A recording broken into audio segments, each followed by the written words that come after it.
The Bengali টিউশনে তোমাদের সকলকে স্বাগত। আমি শুভময়। আজ তোমাদের যারা দ্বাদশ শ্রেণীতে পড়ছো, অর্থাৎ নতুন যারা সিলেবাসের অন্তর্ভুক্ত রয়েছে স্টুডেন্টসরা, যারা দ্বাদশ শ্রেণীতে পড়ছো, তাদের সাহিত্যের ইতিহাসে দেখবে নতুন নতুন বিষয় তোমাদের অন্তর্ভুক্ত হয়েছে। সেই নতুন নতুন বিষয়ের মধ্যে প্রথম যে অধ্যায়টি রয়েছে সেটি হলো বাংলা গানের ইতিহাস। সেই বাংলা গানের ইতিহাস যে ভিডিওটি, সেই ভিডিওটি আজ আমি তৈরি করব। দেখো, ভিডিওটি একটু বড় হবে, একটু মন দিয়ে দেখবে। আশা করি তোমাদের উপকৃত হবাই তোমরা, আর কি ভালোই লাগবে, খারাপ লাগবে না। কিন্তু একটু ধৈর্য সহকারে দেখতে হবে, কারণ ভিডিওটি অনেকটি বড়। এই ভিডিওটি আমি কয়েকটি ভাগে ভাগ করে দেব। ধরো, প্রথমে আমি দু চার কথা বাংলা গানের ইতিহাস সম্পর্কে বলে নেব। দেখো, বাংলা গান বলতে কি, চর্যাপদ থেকে শুরু করে আধুনিক যে সমস্ত গান চলছে সবগুলোই এর মধ্যে অন্তর্ভুক্ত। আমরা মোটামুটি ধরো কিশোর কুমার পর্যন্ত আলোচনা করব। কিশোর কুমারের বাইরে আমরা আর আলোচনা করব না, মানে পেছন দিকে আর দরকার নেই। তো যাই হোক, এই কিশোর কুমার পর্যন্ত প্রচুর তো গায়ক গায়িকা রয়েছে, এছাড়াও বিভিন্ন কাব্য, কবিতা ইত্যাদি তো রয়েছে, যেগুলি গান হিসাবে ব্যবহৃত হতো। তো সবগুলি আলোচনা করা সম্ভব নয়, কিন্তু আমাদের মনে রাখতে হবে তোমাদের সিলেবাসে সবগুলি রয়েছে। আমি কিছু সামান্য আলোচনা করব, এবং তার সাথে সাথে প্রত্যেকটির পেছনে আমি তোমাদের এমসিকিউ প্রশ্নোত্তর জুড়ে দেব। একটা করে টপিক আলোচনা করব এবং তার পেছনে এমসিকিউ থাকবে। এরকম মোটামুটি ধরো 10-12টা টপিক আমি আলোচনা করব, এবং তার পেছনে পেছনে প্রত্যেকটার পেছনে 10-12টার এমসিকিউ, ওটা ধরো মোটামুটি গোটা 10, প্রায় 10টা-15টা এইভাবে এমসিকিউ প্রশ্নোত্তর পেছনে আমি দিয়ে দেব। চলো তাহলে প্রথমে একটু বাংলা গানের ইতিহাসের সামগ্রিক আলোচনা করে নেই। অন্যান্য পশু পাখিদের মতোই ভাষা শেখার আগের সময়ে মানুষের ভাব প্রকাশের মাধ্যম ছিল সুর। ধীরে ধীরে মানুষ তার বুদ্ধির সাহায্যে শিখে ফেলেছে তাল, লয়, ছন্দের বিভিন্ন ধারণা। তারপরেই মানুষ ধীরে ধীরে ভাষা বলতে শিখলো। তারপর সেই ভাষার সাথে সুরের বন্ধন ঘটিয়ে তৈরি করলো গান। শুধু তাই নয়, গানের সহায়ক হিসাবে মানুষ তৈরি করে ফেললো বিভিন্ন রকম বাদ্যযন্ত্র। আমরা দেখেছি চর্যাপদ থেকেই গানের একটি প্রধান ধর্ম ছিল। দেখো, গানের মূল ধর্মই ছিল সাধনা করা, অর্থাৎ মানুষ সাধনার মূল অঙ্গ হিসাবে গানকে ব্যবহার করত। তারা ভগবান বুদ্ধের কাছে প্রার্থনা করতেন মূলত এই গানের মাধ্যমেই। তাই চর্যাপদ হলো চর্যা গীতি বা চর্যা গান। চর্যা গীতির পরে সাহিত্যের ইতিহাসের আধুনিক তো আসেনি, আধুনিকের আগে আদি মধ্যযুগের একমাত্র সাহিত্যিক নিদর্শন হিসাবে আমরা বলতে পারি শ্রীকৃষ্ণ কীর্তন কাব্যের কথা। এই যে শ্রীকৃষ্ণ কীর্তন, এই শ্রীকৃষ্ণ কীর্তন হলো গান বা কাব্য কথা। এবারে আমরা যে কাজটি করব, আলোচনার সুবিধার জন্য আমরা এই গান, বাংলা গানের ইতিহাসকে আমরা 3টি ভাগে ভাগ করে নেব। দেখো, 3টি ভাগ আমি বললাম ঠিকই, কিন্তু আমরা কয়েকটি পর্বে ভাগ করে নেব, এবং এই পর্বগুলি ভাগ হয়ে যাওয়ার পর আমরা কি কি টপিক নিয়ে আলোচনা করব সেগুলি একবার দেখে নেব। তো আমরা ভাগ তো করব। এবার ভাগ করার সময় প্রথমে আমরা যে ভাগটি দেখব সেটি দেখো বাংলা গানের আদি পর্ব, মানে প্রথম দিকে যে সমস্ত বাংলা গানের পর্বগুলি ছিল সেগুলি। তো সেগুলির মধ্যে কি কি পড়ছে দেখো, প্রথমেই আসছে চর্যা গান, তারপর শ্রীকৃষ্ণ কীর্তন, মঙ্গলগীতি, কীর্তন, শাক্ত সঙ্গীত, কবি গান, পাঁচালী, টপ্পা, খেয়াল, পক্ষী দলের গান, যাত্রা গান। তাহলে এই সমস্ত হলো বাংলা গানের আদি পর্ব। দেখো, সবগুলো আমরা আলোচনা করব না, এর মধ্যে কিছু জিনিস আমরা আলোচনা করব। পরের অংশ দেখো, আধুনিক গানের ধারা। আমরা ওটা আদি পর্বে ছিলাম, এবার আমরা আধুনিক পর্বে ঢুকলাম। আধুনিক গানের ধারার মধ্যে আমরা প্রথমেই দেখে নেব রবীন্দ্রনাথ, রজনীকান্ত, অতুল প্রসাদ, নজরুল ইসলাম, মুকুন্দ দাস প্রমুখ ব্যক্তিত্বের লেখা গান। এছাড়াও আধুনিক বাংলা গানের বিশিষ্ট শিল্পী সলিল চৌধুরী, শচীন দেববর্মন, জগন্ময় মিত্র, হেমন্ত মুখোপাধ্যায়, মান্না দে, শ্যামল মিত্র, সন্ধ্যা মুখোপাধ্যায়, আরতি মুখোপাধ্যায়, কিশোর কুমার প্রমুখ। দেখো, আধুনিক গানের ধারাতেও এতজনের নাম আমি বললাম, কিন্তু এতজনকে তো আমাদের আলোচনা করা সম্ভব নয়। এর মধ্যে বিশিষ্ট কয়েকজন যারা আধুনিক গানকে এগিয়ে নিয়ে গিয়েছে তাদের আমি আলোচনা করব। এরপরে দেখো, বাংলা লোকগানের ধারা। বাংলা লোকগানের ধারার মধ্যে দেখো সারি গান, ভাটিয়ালি, ভাওয়াইয়া, ঝুমুর, জাঁড়ি এবং বাউল গান, এই সমস্ত যে গানগুলি রয়েছে সেগুলিকে বলা হয় বাংলার লোকগান। এগুলিও আমি মোটামুটি একটু করে আলোচনা করব। পরবর্তী যে ধাপটি রয়েছে সেটি হলো বাংলায় যন্ত্র সঙ্গীতের ধারা। আমরা যারা গান করেছে তাদের আলোচনা করব। এবার যন্ত্র সঙ্গীতের কে কে পারদর্শী ছিল সেগুলোও তো আমাদের আলোচনা করা জরুরি। সেগুলির মধ্যে দেখো, এখানে আমি একটু আগে বলে নেই, শাস্ত্রীয় সঙ্গীত ও যন্ত্র সঙ্গীত। যন্ত্র সঙ্গীতের উল্লেখযোগ্য শিল্পী বীরেন্দ্র কিশোর রায়চৌধুরী, দবির খাঁ, বিনকার কালীপ্রসন্ন বন্দ্যোপাধ্যায়, বিলায়েত খাঁ, আলী আকবর খাঁ, জ্ঞানপ্রকাশ ঘোষ প্রমুখ। এদের মধ্যে কয়েকজনকে নিয়ে আমরা আলোচনা করব। তাহলে আমরা দেখে নিলাম বাংলা গানের ইতিহাসের যে পর্ব ভাগগুলি। এই পর্ব ভাগগুলি আমাদের দেখা হয়ে গেল। তোমরা দেখতেই পেলে এই পর্ব ভাগগুলির মধ্যে কতগুলো টপিক রয়েছে। আমরা যদি এখন সবগুলি আলোচনা করতে যাই তাহলে আমাদের হয়তো 12-13 ঘন্টা 14 ঘন্টা এত বড় ভিডিও তৈরি হতেই পারে। তো যার জন্য আমরা ইম্পর্টেন্ট টপিকগুলো, মানে যেগুলো তোমাদের অবশ্যই লাগবে, সেই ধরনের টপিকগুলো এখন আমরা তোমাদের সাথে আলোচনা করে নেব। চলো তাহলে আমরা দেখে নেই কি কি টপিক আমরা আলোচনা করতে চলেছি। প্রথমেই আমরা আলোচনা করব চর্যাপদ, শ্রীকৃষ্ণ কীর্তন কাব্য, মঙ্গল কাব্য, বৈষ্ণব পদাবলী, কবিগান, যাত্রাগান, টপ্পা গান, শাক্ত পদাবলী, থিয়েটার গান ও স্বদেশী সঙ্গীত। এছাড়াও আমরা আলোচনা করব রবীন্দ্রনাথ ঠাকুর, দ্বিজেন্দ্রলাল রায়, অতুল প্রসাদ সেন, কাজী নজরুল ইসলাম, সলিল চৌধুরী, শচীন দেববর্মন, মান্না দে, কিশোর কুমার। এগুলির আলোচনা ছাড়াও আমরা আরো আরেকটি জিনিস আলোচনা করব, সেটি হলো বঙ্গদেশে যন্ত্র সঙ্গীতের ধারা। তোমরা দেখতেই পাচ্ছ আমরাও অনেকগুলি টপিক নিয়ে এখন আলোচনা করব। শুধু টপিক নিয়ে আলোচনা নয়, তার পেছনে আমরা এমসিকিউ প্রশ্নোত্তর নিয়েও আলোচনা করব। তাহলে প্রথমে আমরা চর্যাপদ এই টপিকটি নিয়ে আলোচনা শুরু করছি। এই আমরা চর্যা গান বা চর্যাপদ কি সেগুলি নিয়ে আলোচনা করব। তারপরে চর্যাপদের কিছু এমসিকিউ প্রশ্নোত্তর তোমাদের সামনে তুলে ধরব। দেখো, চর্যা গান বাংলা ভাষা এবং সাহিত্যের আদিতম নিদর্শন চর্যাপদ।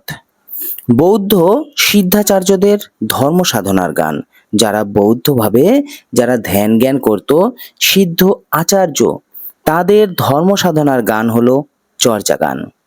দশম থেকে দ্বাদশ শতাব্দীর মধ্যে কোনো এক সময়ে রচিত চর্যার এই পদগুলিতে, তাহলে কোন সময় লেখা হয়েছিল চর্যার পদ? দশম থেকে দ্বাদশ শতাব্দী।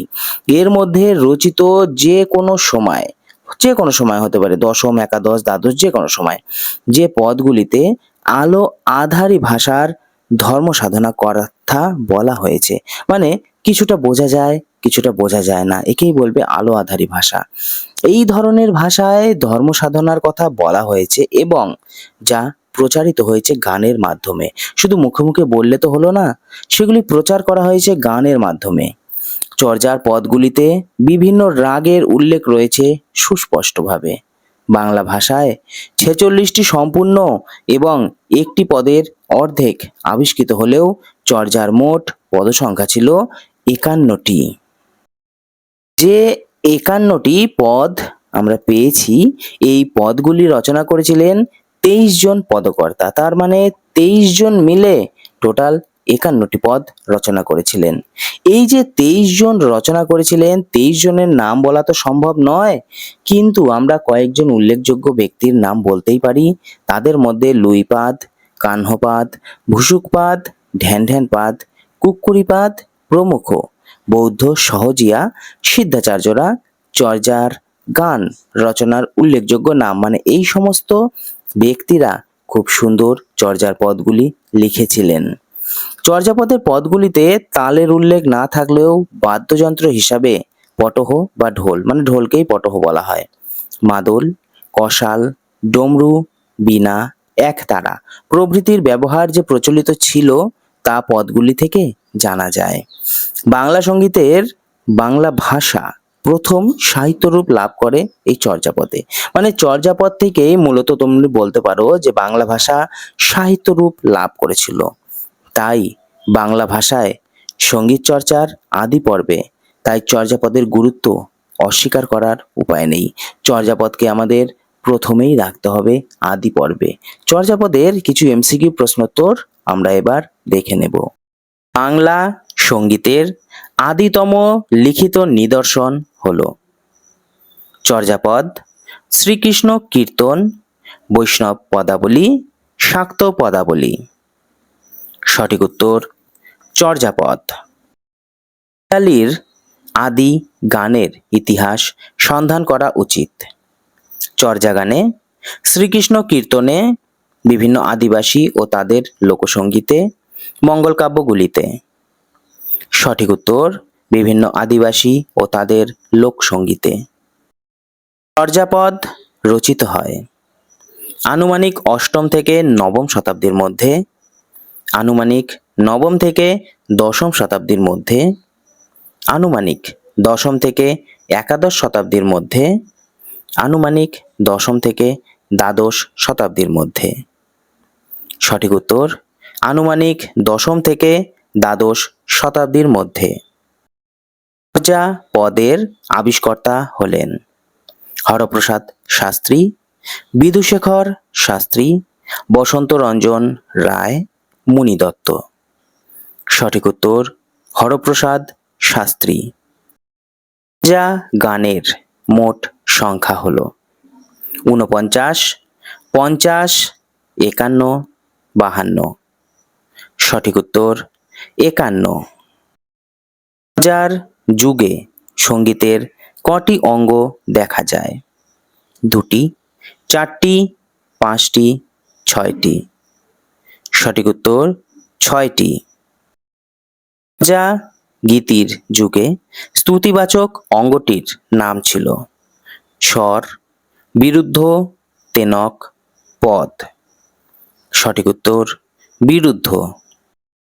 চর্যা গীতির যুগে মঙ্গলবাচক অঙ্গটির নাম ছিল স্বর, বিরুদ্ধ, তাল, তেনক। সঠিক উত্তর তেনক। চর্যা গীতির যুগে স্তুতিবাচক অঙ্গটির নাম ছিল স্বর ও বিরুদ্ধ, পাঠ, তেনক, পদ। সঠিক উত্তর স্বর ও বিরুদ্ধ। চর্যাপদে ব্যবহৃত কোন রাগটি বর্তমানে রামকেলি রাগ রূপে প্রচলিত হয়েছে? ধনেশ্রী মানে ধানেশ্রী, অরু, দেবক্রী, রামক্রী। সঠিক উত্তর রামক্রী। নিচের কোনটি চর্যাপদ রচয়িতার নাম নয়? লুইপাদ, কাহ্নপাদ, বরুপাদ, ভুসুকপাদ। সঠিক উত্তর বরুপাদ। চর্যা গানে ব্যবহৃত বাদ্যযন্ত্রটি হলো তবলা, ঢাক, পাটহ, ধামসা। সঠিক উত্তর পটহ। এবারে আমরা শ্রীকৃষ্ণ কীর্তন যে টপিকটি আমরা আলোচনা করব বলেছিলাম সেই টপিকটি নিয়ে আমরা আলোচনা করছি। এবারে আমরা শ্রীকৃষ্ণ কীর্তন সম্পর্কে সামান্য একটু দেখে নেব। শ্রীকৃষ্ণ কীর্তন সম্পর্কে সামান্য দেখার পর তারপরে আমরা এসএকিউ প্রশ্নোত্তরে বা এমসিকিউ প্রশ্নোত্তরে প্রবেশ করব। চলো তাহলে দেখি। আদি মধ্যযুগের বাংলা ভাষার একমাত্র নিদর্শন হলো শ্রীকৃষ্ণ কীর্তন। ওটা ছিল আদি যুগ, এটা আদি মধ্যযুগ। আদি মধ্যযুগের একমাত্র নিদর্শন শ্রীকৃষ্ণ কীর্তন।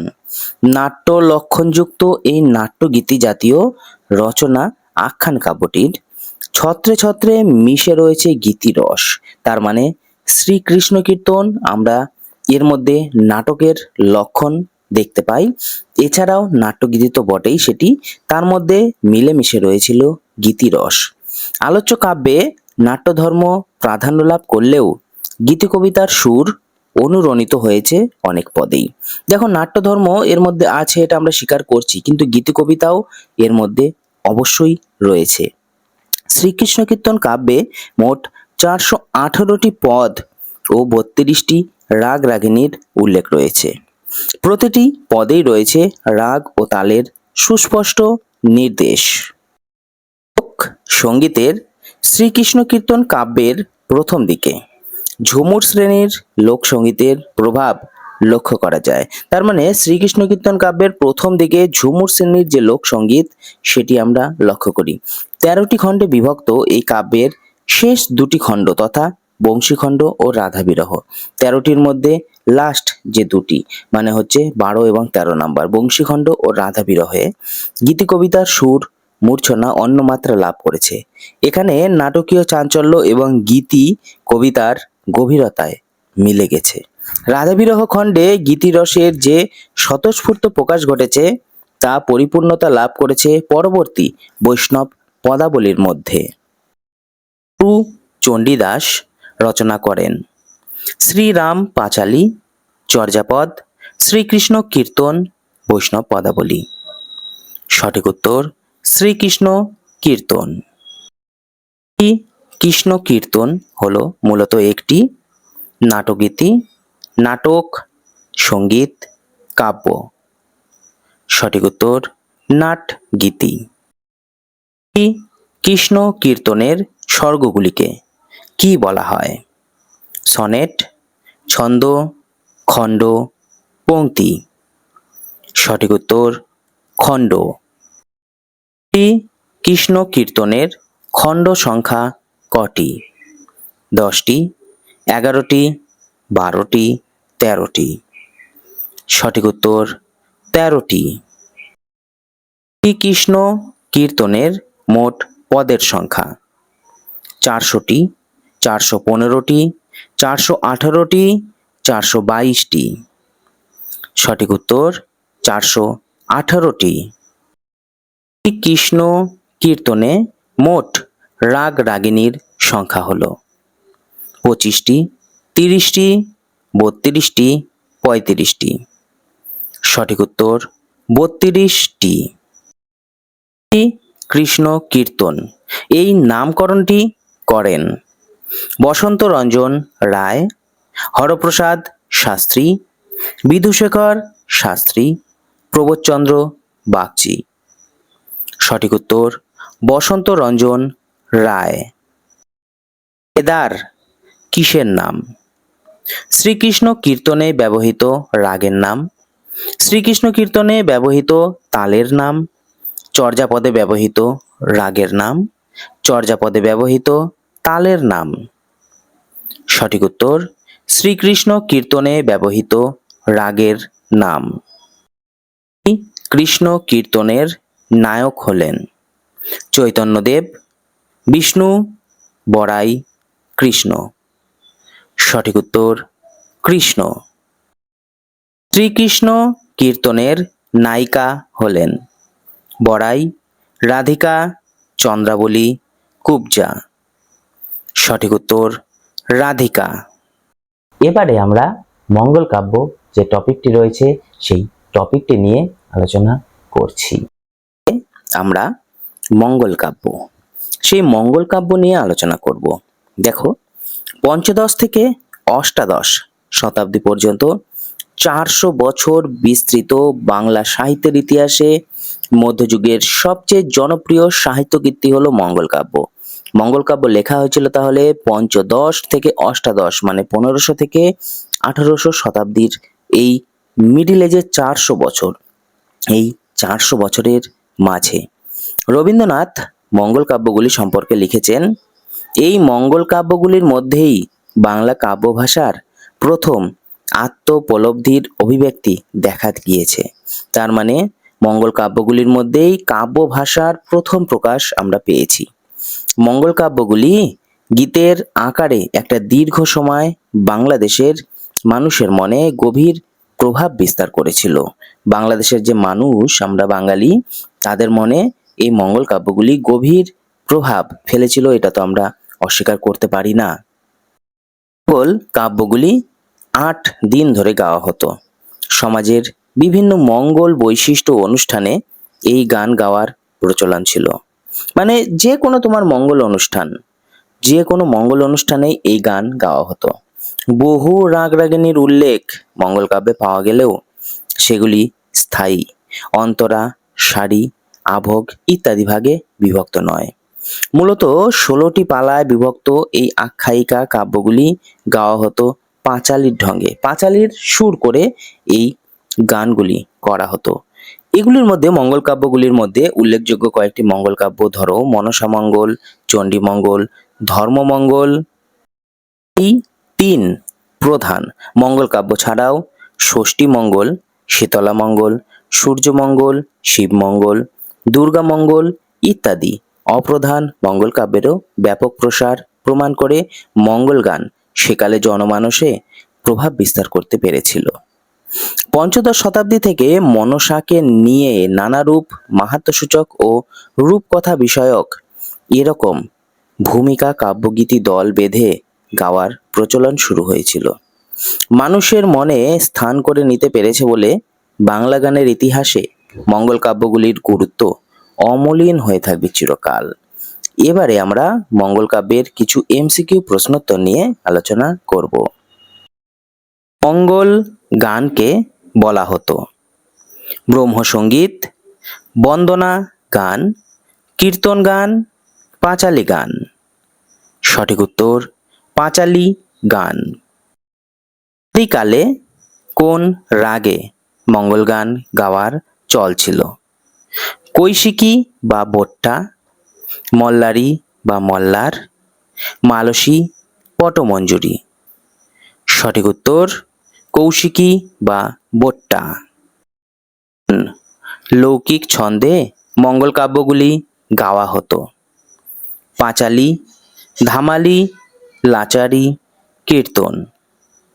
সঠিক উত্তর লাচারি। মঙ্গল কাব্যগুলি হল রাধাকৃষ্ণের প্রণয় লীলা সূচক গান, দেবদেবীর মাহাত্ম্য সূচক গান, গৌরাঙ্গ লীলা বিষয়ক গান, শ্যামা সঙ্গীত। সঠিক উত্তর দেবদেবীর মাহাত্ম্য সূচক গান। মঙ্গল কাব্যগুলি কটি পালায় বিভক্ত? 5টি, 8টি, 3টি, 16টি। সঠিক উত্তর 16টি। প্রধান মঙ্গল কাব্য কোনটি?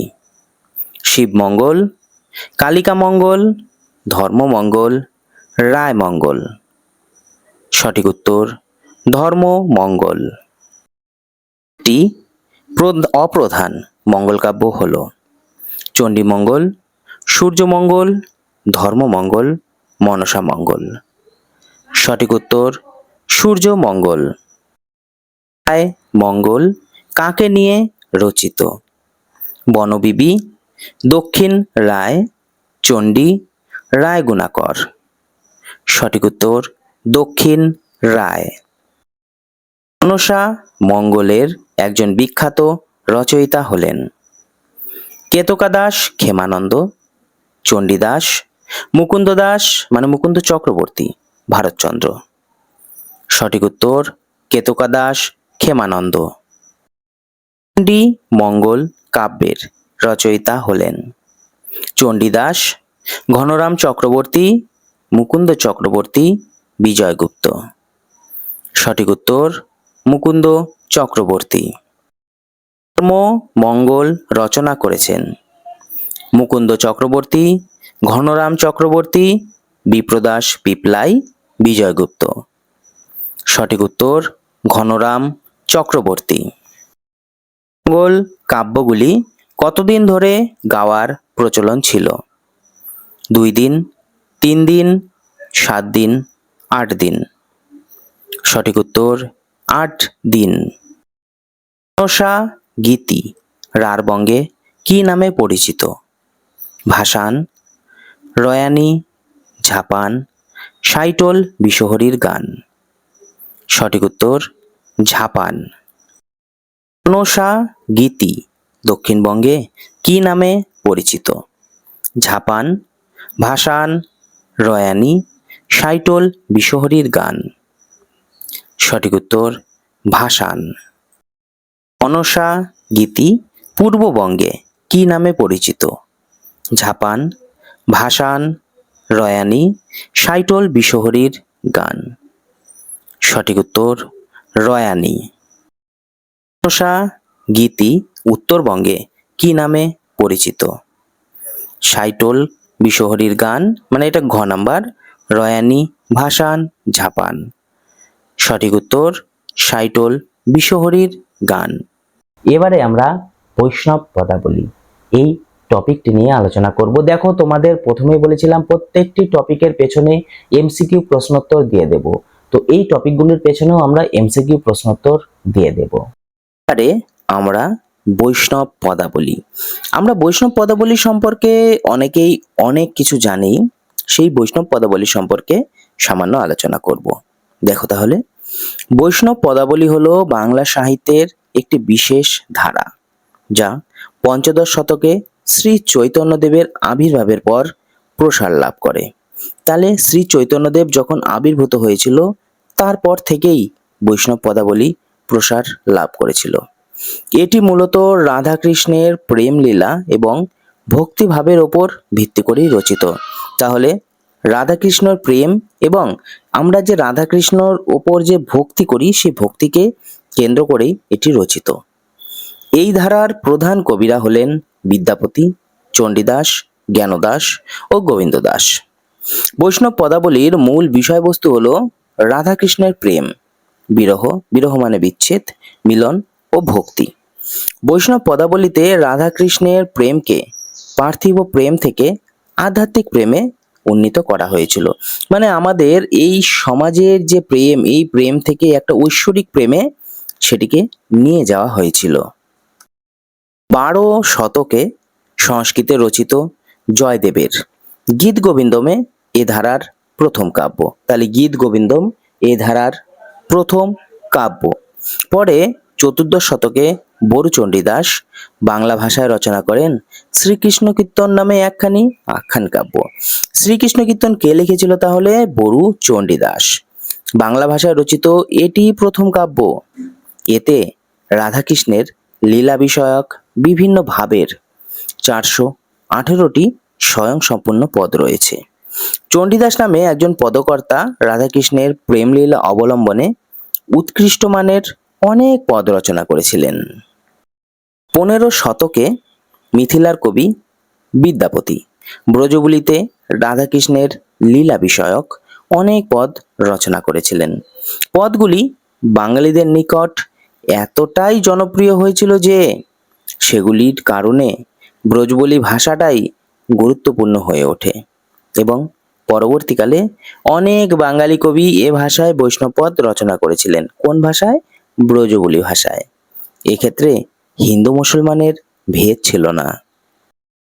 চৈতন্য দেবের আবির্ভাবের পূর্বে যারা কৃষ্ণ চরিত্র প্রকাশ করেছিলেন, তারা কেউই বৈষ্ণব ছিলেন না। চৈতন্যদেব জন্মগ্রহণ করেছিল, তার আগেও তো লেখা হয়েছিল বৈষ্ণব পদাবলী, কিন্তু তারা কেউ বৈষ্ণব ছিলেনই না। উপরন্তু তাদের রচিত পদাবলীতে রাধাকৃষ্ণ লীলার আধ্যাত্মিক দিক প্রকাশ পায়নি। তারা রাধাকৃষ্ণের রূপকে লৌকিক প্রেমের কথাই ব্যক্ত করেছেন। এজন্য কেউ কেউ প্রাক চৈতন্য পর্বের এসব রচনাকে বৈষ্ণব সাহিত্য বলার পক্ষপাতী নন। কিন্তু বাংলা সাহিত্যের ইতিহাসে এগুলি বৈষ্ণব সাহিত্য বলেই আখ্যাত ও আলোচিত হয়ে আসছে। মানো কি না মানো, যেহেতু তারা রাধাকৃষ্ণকে নিয়ে লিখেছিল, সেজন্য এটা বৈষ্ণব পদাবলী, এটা মানতেই হবে। এবারে আমরা কিছু এমসিকিউ প্রশ্নোত্তর নিয়ে আলোচনা করব। মধ্যযুগের বাঙালি হৃদয়ের গীতিময়তা প্রাণ পেয়েছিল বৈষ্ণব পদাবলিতে, মঙ্গল কাব্যগুলিতে, অনুবাদ কাব্যগুলিতে, শ্রীকৃষ্ণ কীর্তনে। সঠিক উত্তর বৈষ্ণব পদাবলিতে। বৈষ্ণব পদাবলিতে পরিলক্ষিত হয় নবরস, সপ্তরস, পঞ্চরস, অষ্টরস। সঠিক উত্তর পঞ্চরস। বৈষ্ণব পদাবলীর শ্রেষ্ঠ রসটি হল সখ্য, হাস্য মানে দাস্য, শৃঙ্গার, শান্ত। সঠিক উত্তর শৃঙ্গার। নিম্নোক্ত পর্যায়গুলির মধ্যে বৈষ্ণব পদাবলীর একটি উল্লেখযোগ্য পর্যায় হল ভক্তের আকুতি, পূর্বরাগ, আগমনী ও বিজয়া, বাল্যলীলা। সঠিক উত্তর পূর্বরাগ। বিশিষ্ট বৈষ্ণব পদকর্তা হলেন কমলাকান্ত ভট্টাচার্য, রামপ্রসাদ সেন, ভবানী দাস, গোবিন্দ দাস। সঠিক উত্তর গোবিন্দ দাস। বৈষ্ণব পদাবলীকে ভিত্তি করে গড়ে উঠেছে ধ্রুপদ, লোকগান, কীর্তন, কবিগান। সঠিক উত্তর কীর্তন। কীর্তন শব্দের সাধারণ অর্থ কীর্তির গান, রাজা কীর্তিচন্দ্রের গান, করতালি সহযোগে গান, কিঞ্চিত কথা সহযোগে গান। সঠিক উত্তর কীর্তির গান। কীর্তনের জন্য মানে কীর্তন গানের জন্য যে বাদ্যযন্ত্রটি বিশেষ প্রয়োজন তানপুরা, খোল, শ্রীখোল, তবলা। সঠিক উত্তর খোল। কীর্তন কত প্রকার? 1, 2, 3, 4। সঠিক উত্তর 2 প্রকার। এবারে আমরা কবিগান, টপ্পা গান, যাত্রা গান যে টপিকটি ছিল সেই টপিকটি নিয়ে আলোচনা করব। প্রথমে আমরা কবিগান সম্পর্কে দেখে নেব। রবি ঠাকুরের মতে বাংলার সঙ্গীত জগতে কবিগান হলো গোধূলির আকাশে উড়ন্ত পতঙ্গের মতো। গোধূলি মানে সন্ধ্যা হওয়ার ঠিক আগের মুহূর্তে সেই আকাশে যে পতঙ্গরা উড়ে বেড়ায় সেরকম তা হঠাৎ দেখা গিয়েছিল, যেগুলির তার আগে কোনো পরিচয় ছিল না, আর কখনো কোনো অস্তিত্ব নেই। এখনো কোনো অস্তিত্ব নেই কবিগানের, আগে ছিল না কিন্তু হঠাৎ করে উদিত হয়েছিল। অষ্টাদশ শতকের দ্বিতীয়ার্ধ থেকে ঊনবিংশ শতকের মধ্যভাগ পর্যন্ত সময়কালে কবিগানই যেন হয়ে উঠেছিল বাংলার জাতীয় সাহিত্য। কৃষ্ণনগর থেকে ভাগীরথীর তীরবর্তী নাগরিক জীবন এবং সদ্য গঠিত কলকাতার বিত্তবান মহলে এ ধরনের যাত্রা বাচালির বিশেষ প্রচলন হয়েছিল। এক কথায় কবি সঙ্গীত ও এর গায়কদের কবিওয়ালা বলা হতো। মানে কবিগান যারা গাইতো সেই সমস্ত গায়কদের বা সঙ্গীত যারা দিত তাদেরকে কবিওয়ালা বলা হতো। কবিগানের ভাগ ও উপবিভাগ হলো কবিগান, টপ্পা, যাত্রা ও পাঁচালী। ঈশ্বরগুপ্ত এর মতে উল্লেখযোগ্য কবিওয়ালারা হলেন গজলাগুই, রঘুনাথ দাস, লালু ও নন্দলাল, রামজি দাস, নিতাই বৈরাগী, হরু ঠাকুর, রাম বসু, ভোলা ময়রা, অ্যান্টনি ফিরিঙ্গি প্রমুখ। এই সমস্ত লোকেরা ছিল আসল বা উল্লেখযোগ্য কবিওয়ালা। কবিগানের বিশেষত্ব হলো দু দলের মধ্যে প্রতিযোগিতা হবে। এক দল যে বিষয়ের গান মানে চাপান গাইবে, সে গান শেষ হলে অপর দল তার উত্তরে গান বা উত্তর গাইবে। ঢাক ও করতাল কবিগানে ব্যবহৃত হতো। পরে আমরা যাত্রা গান, এই যাত্রা গান সম্পর্কে সামান্য দেখে নেব। আনুমানিক 16শ শতাব্দী থেকে বাংলায় যাত্রা গানের প্রচলন হয়। কোনো উৎসব অনুষ্ঠানে কোনো বিশেষ বিষয়ে রচিত কথাবস্তু, নাচ গান সহ অভিনয়কেই যাত্রা বলা যায়। যাত্রা আমরা কম বেশি সবাই দেখেছি, তোমরা হয়তো দেখোনি, কিন্তু আমাদের সময় যাত্রা ভীষণভাবে প্রচলিত ছিল। মনে করো কোনো একটা বিশেষ অনুষ্ঠানে সে কোনো মেলা উৎসব অনুষ্ঠান হতেই পারে, কিংবা দুর্গাপূজা, কালী পূজা ইত্যাদি বিভিন্ন সময় একটা কোনো বিষয়বস্তুকে নিয়ে নাচ, গান, অভিনয় এই সমস্ত যে একত্রিত একটি পালা হতো সেটাকেই বলা হতো যাত্রা। কৌটিল্যের অর্থশাস্ত্রেও একই অর্থে যাত্রা শব্দটির প্রয়োগ লক্ষ্য করা যায়। প্রথম যুগের যাত্রার মূল উপজীব্য বিষয় ছিল কৃষ্ণলীলা। আগে মূলত কৃষ্ণকে নিয়েই যাত্রা হতো। সেই অর্থে গীতগোবিন্দ বা শ্রীকৃষ্ণ কীর্তন হলো এক ধরনের যাত্রাপালা। যাত্রার পালাগানকেই যাত্রাগান বলা হয়ে থাকে। পরবর্তীকালে পৌরাণিক কাহিনী, লোককথা, কিংবদন্তি, রামায়ণ, মহাভারতের কাহিনী অবলম্বনেও যাত্রাপালা বা পালাগান রচিত হয়েছে। সেই সময়ে রামযাত্রা, চণ্ডীযাত্রা, মনসামঙ্গল, কংসবধ পালা, কৃষ্ণযাত্রা প্রভৃতি যাত্রাগান জনপ্রিয়তা লাভ করেছিল। যাত্রাগানের জগতে মধুসূদন, কিন্নর এবং গোপাল উরের নাম বিশেষভাবে উল্লেখযোগ্য। যাত্রাগানগুলির সেই সময় সাধারণ মানুষের মধ্যে যথেষ্ট গ্রহণযোগ্যতা লাভ করেছিল। এমনকি রবীন্দ্রনাথের কোনো কোনো গানেও যাত্রাগানের প্রভাব লক্ষ্য করা যায়। 19 শতকে যাত্রাপালার অনেক পরিবর্তন ঘটে, ফলে যাত্রাগানের প্রচলন ক্রমশ কমে আসে। তবে তা সত্ত্বেও বাংলা গানের ইতিহাসে যাত্রাগানের অবদানকে কখনোই অস্বীকার করা যায় না। এবারে আমরা টপ্পা গান, সেই টপ্পা গান সম্পর্কে সামান্য জেনে নেব। টপ্পা গানকে বাংলায় জনপ্রিয় ও প্রচলিত করে তুলেছিল এমন দুজন ব্যক্তিত্ব হলেন রামনিধি গুপ্ত বা নিধুবাবু এবং কালিদাস চট্টোপাধ্যায় বা কালী মির্জা। ভারতীয় সঙ্গীতের একটি গুরুত্বপূর্ণ ধারা হলো এই টপ্পা গান। এই গান নিধুবাবু, কালী মির্জা ও শ্রীধর কথক প্রমুখর হাত ধরে 19বিংশ শতাব্দীর দ্বিতীয় ও তৃতীয় দশকে বেশ জনপ্রিয়তা লাভ করেছিল। এই শতাব্দীর মাঝামাঝি সময়ে এই ব্যক্তিত্বরা সকলেই জীবিত ছিলেন। নিধুবাবুর অনেক গানই তার জীবিতকালেই গীতরত্ন গ্রন্থে প্রকাশিত হয়। পাঞ্জাবের লোকগান ডপা বা টপে থেকে টপ্পার সৃষ্টি। টপ্পা মূলত নরনারীর প্রেম ও নারী হৃদয়ের আকুতি নিয়েই রচিত। মানে নরনারী বলতে আমাদের পুরুষ মহিলার প্রেম এবং মেয়েদের হৃদয়ের আকুতি, সেটি নিয়েই রচিত। টপ্পা শব্দের আদি অর্থ হলো লাফ। এই গানের বিষয়বস্তু ও সুর পুরোপুরি সেকুলার বা মর্তকেন্দ্রিক। মাঝে মাঝে রাধাকৃষ্ণের উল্লেখ থাকলেও নিধুবাবুরা মানব মানবীর প্রেমের হাসি কান্নাকেই টপ্পায় ফুটিয়ে তুলেছেন। পাঞ্জাব প্রদেশে প্রাচীন গ্রাম্যগীত ডপা থেকে কোন গানের জন্ম হয়? টপ্পা, ভাটিয়ালি, পক্ষী দলের গান, কবি গান। সঠিক উত্তর টপ্পা। টপ্পা গান বাংলায় জনপ্রিয় করেছিলেন রামনিধি গুপ্ত, বেগম আখতার, নির্মলেন্দু চৌধুরী, ভূপেন হাজারিকা।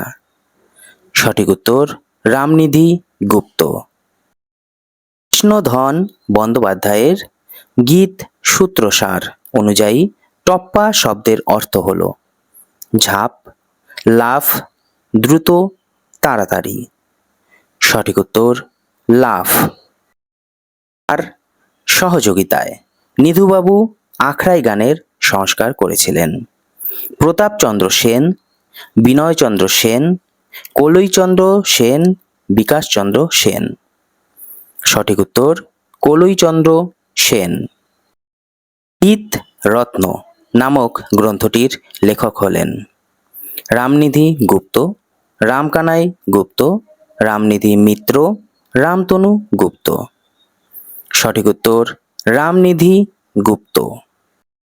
নিধু বাবুর সর্বমোট প্রকাশিত গানের সংখ্যা হল 551টি, 552টি, 553টি, 554টি। সঠিক উত্তর 553টি।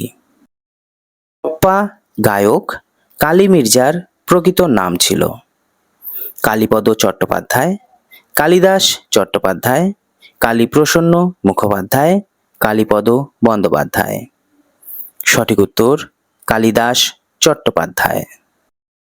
পাথুরিয়া ঘাটার গোপীমোহন ঠাকুরের সভাগায়ক হয়ে কলকাতায় এসেছিলেন? রামনিধি গুপ্ত, কালিদাস চট্টোপাধ্যায়, কালিদাস গঙ্গোপাধ্যায়, শ্রীধর কথক। সঠিক উত্তর কালিদাস চট্টোপাধ্যায়। গ্রন্থে কালিদাস চট্টোপাধ্যায়ের গান সংকলিত হয়েছে?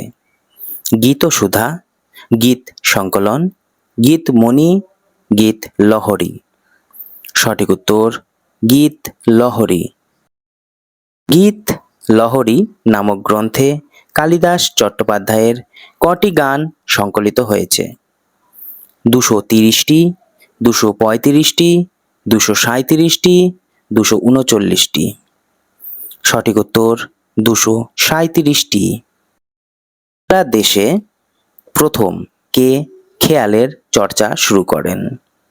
রঘুনাথ রায়, কালিদাস গঙ্গোপাধ্যায়, আশুতোষ দেব, শ্রীধর কথক। সঠিক উত্তর রঘুনাথ রায়। খেয়াল কোন জাতীয় শব্দ? ফার্সি, উর্দু, আরবি, হিব্রু। সঠিক উত্তর আরবি। খেয়াল কথাটির বা শব্দটির অর্থ হলো যথেচ্ছাচার, লাফ, দ্রুত, লঘু চাল। সঠিক উত্তর যথেচ্ছাচার। কাওয়ালি ভারতের কোন অংশের লোকসঙ্গীত? দক্ষিণ, উত্তর, পূর্ব, পশ্চিম। সঠিক উত্তর উত্তর। রঘুনাথ রায়ের গান সংযুক্ত হয়েছে নিম্নোক্ত কোন গ্রন্থে? ভারতীয় সঙ্গীত মুক্তাবলী, সঙ্গীতসার সংগ্রহ, বাঙালির গান, পূর্বোক্ত সবগুলি। সঠিক উত্তর পূর্বোক্ত সবগুলি। অপ খেয়ালে ব্যবহৃত হতো কোন রাগ? বাগেশ্রী, ভীম পলাশী, নট মল্লার, পূর্বোক্ত সবগুলি। সঠিক উত্তর পূর্বোক্ত সবগুলি। ঠুংরি গানের প্রবর্তক হলেন?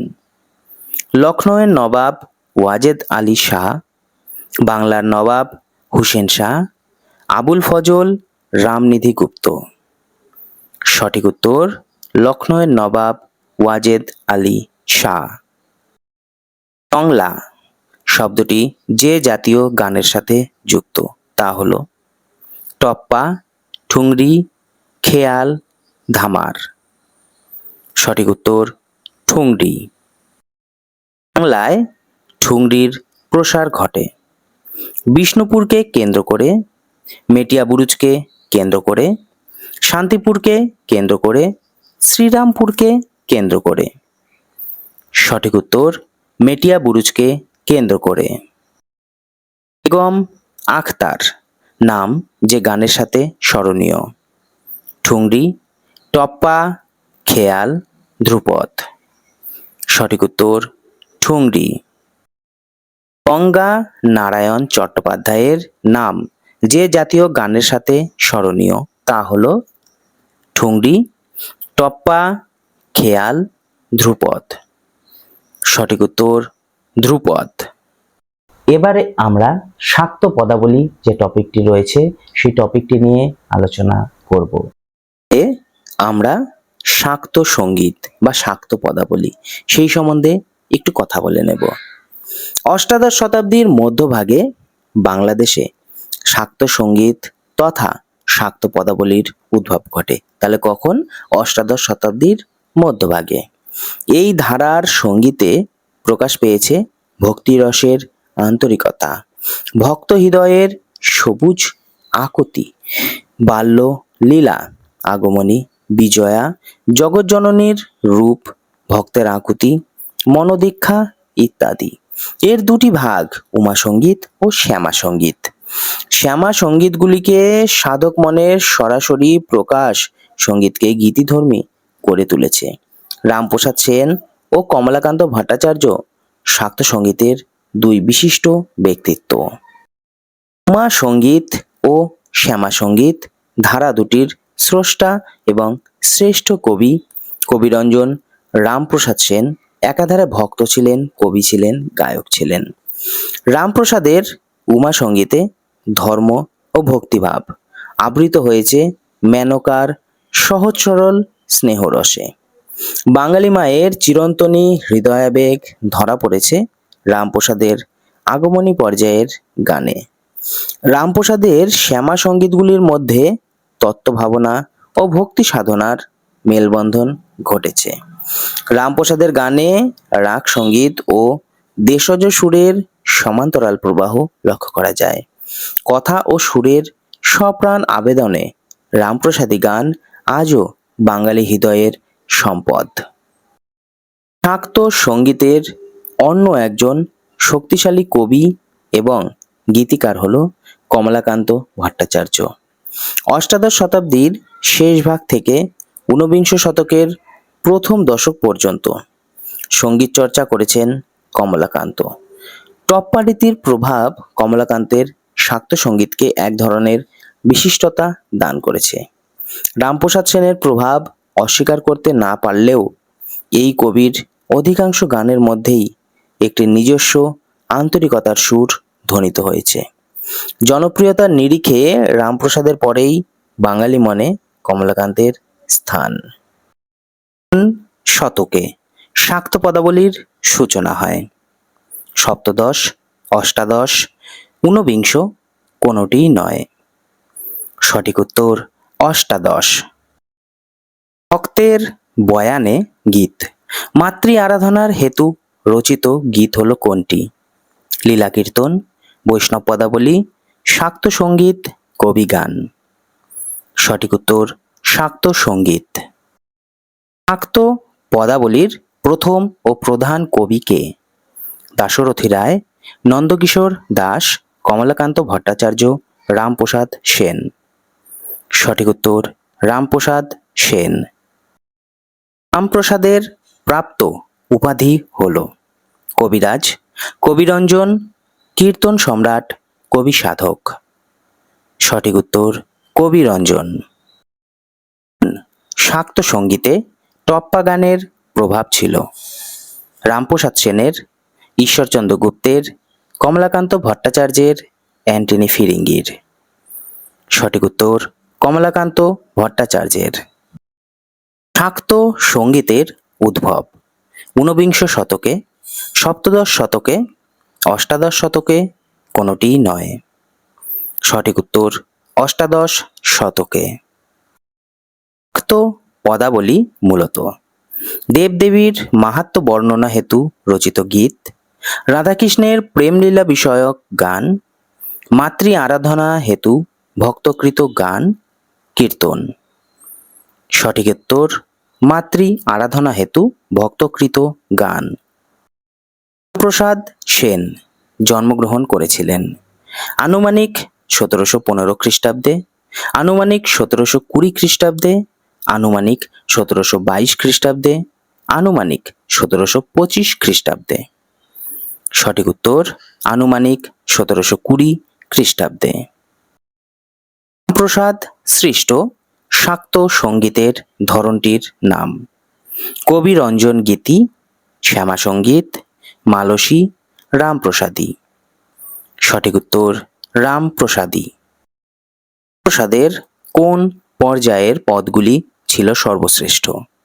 আগমনী ও বিজয়া, ভক্তের আকুতি, বাল্যলীলা, জগজ্জননীর রূপ। সঠিক উত্তর ভক্তের আকুতি। একজন উল্লেখযোগ্য শক্তি সাধক হলেন কমলাকান্ত চক্রবর্তী, কমলাকান্ত রায়, কমলাকান্ত ভট্টাচার্য, কমলাকান্ত বন্দ্যোপাধ্যায়। সঠিক উত্তর কমলাকান্ত ভট্টাচার্য। এবারে আমরা থিয়েটার গান যে টপিকটি, সেই টপিকটি নিয়ে আলোচনা করব। আমরা থিয়েটার গান ও স্বদেশ সঙ্গীত সম্পর্কে আলোচনা করব। 1795 খ্রিস্টাব্দ থেকেই থিয়েটার গানের যাত্রা শুরু হয়। বাংলা গানের ধারায় এই থিয়েটার গান একটি বিশেষ স্বাতন্ত্র্যের দাবি রাখে। 1795 খ্রিস্টাব্দে লেবেদেভের চেষ্টায় বাংলার রঙ্গমঞ্চে দ্য ডিসগিউসের বাংলা অনুবাদ কাল্পনিক সংবদল মঞ্চস্থ হয় এবং নাটকটিতে রায়গুণাকর ভরতচন্দ্রের গান ব্যবহার করা হয়। এরপর 1835 খ্রিস্টাব্দে বিদ্যাসুন্দর প্রচেষ্টাটি ছিল নবীনচন্দ্রের বসুর। নাটকের ক্ষেত্রে গানের উপযুক্ত ব্যবহারের সূত্রপাত এখান থেকেই।